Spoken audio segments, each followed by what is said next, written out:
El asesinato del candidato panista de Ciudad Mante, Noé Ramos, no solo exhibe la inseguridad que viven los aspirantes en este proceso electoral, sino también las profundas contradicciones entre las autoridades y la colusión más que evidente entre el crimen y la política en Tamaulipas.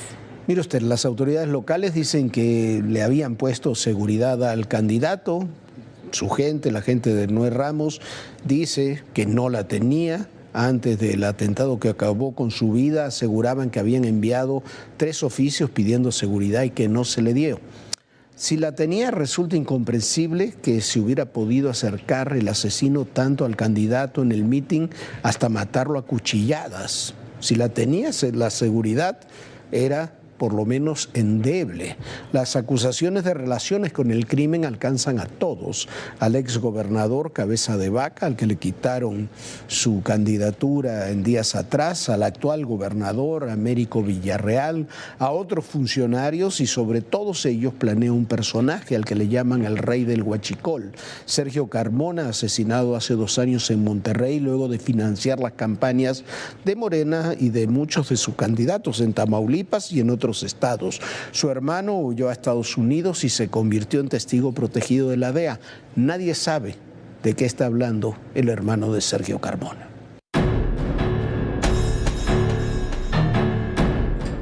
Cuando estuve encerrado en el penal hace 6 meses por asesinato, por cerrar el trato, cerrar la alianza, el pacto con ustedes que eran sangre.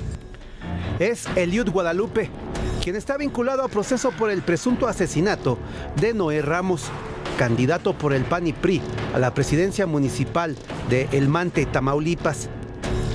Este video, Eliud lo subió a sus redes sociales días antes de presuntamente cometer el crimen ocurrido el pasado 19 de abril, cuando Ramos realizaba un mitin. Según la Fiscalía Tamaulipeca, Eliud fue reconocido por al menos 20 testigos que presenciaron el momento en que apuñaló al candidato. Según las indagatorias, tras la detención de Eliud, en una mochila encontraron el arma blanca que utilizó. En sus redes sociales existen varios videos en los que amenaza a políticos, principalmente militantes de Morena. A sus 22 años, este joven ya contaba con antecedentes penales por homicidio. Incluso, como lo dijo en su video, estuvo en prisión. El día que lo apuñalaron a Noé Ramos ocurrió a plena luz del día, minutos después de convivir con habitantes del Mante. Agradecerles a todos. Aquí estamos conviviendo unos tamalitos que me invitaron, algo de lo cual, pues bueno, es una tradición para Mante, bueno, algo de lo cual me motiva. Ramos Ferriz había dejado su cargo como alcalde el pasado 3 de marzo para buscar la reelección. Apenas llevaba 5 días de campaña. Iba como puntero en las encuestas en el municipio cañero.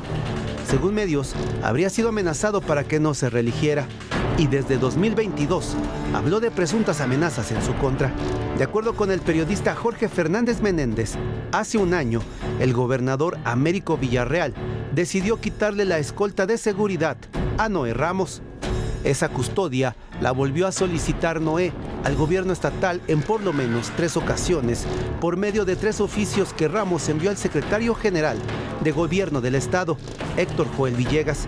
En esos escritos reclamaba el regreso de su seguridad porque había recibido amenazas de muerte. Hoy, el gobernador de Tamaulipas, Américo Villarreal, indicó que Noé Ramos nunca solicitó protección para este proceso electoral y que una de las líneas de investigación por este caso consiste en indagar a los 9 escoltas que trabajaban para el candidato del PRI-PAN, entre los que se encuentran exmilitares y exmarinos. Tras este hecho, el Instituto Electoral de Tamaulipas reportó 9 solicitudes de protección. Se suman a otras requeridas previo a este homicidio para 10 candidatos a ayuntamientos y 6 para diputaciones locales. Esta no es la primera vez que en Tamaulipas reportan violencia durante un proceso electoral.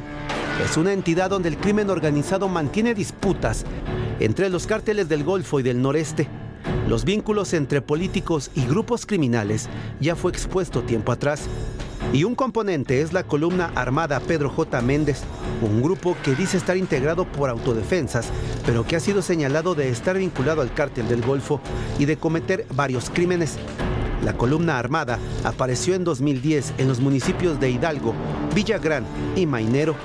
De acuerdo con reportes militares, esta columna amedrenta a candidatos de todos los partidos y asesina a sus adversarios.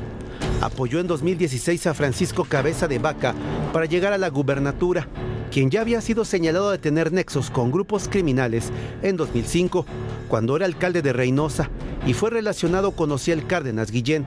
Y cuando Morena llegó a Tamaulipas en 2018, la columna armada Pedro J. Méndez mostró abiertamente su apoyo a los candidatos de ese partido. A ello se suma que algunos políticos de Morena en Tamaulipas fueron relacionados con Sergio Carmona, un empresario asesinado en Nuevo León en 2021, el llamado Rey del Huachicol. Este hombre tenía vínculos con la clase política de Tamaulipas, a quienes, según reportajes periodísticos, financió campañas en 2021 a cambio de obtener contratos millonarios. Carmona era muy cercano, a través de su hermano Julio Carmona, al primer director de aduanas en esta administración federal, Ricardo Peralta, que luego fue subsecretario de la Secretaría de Gobernación. Cuando Peralta fue director de aduanas, designó a Julio Carmona como director de la aduana de Nuevo Laredo, donde se cometieron innumerables irregularidades, incluyendo el desvío de fondos y actos de corrupción. Días después del asesinato de su hermano, Julio Carmona se entregó a las autoridades de Estados Unidos y se convirtió en testigo protegido.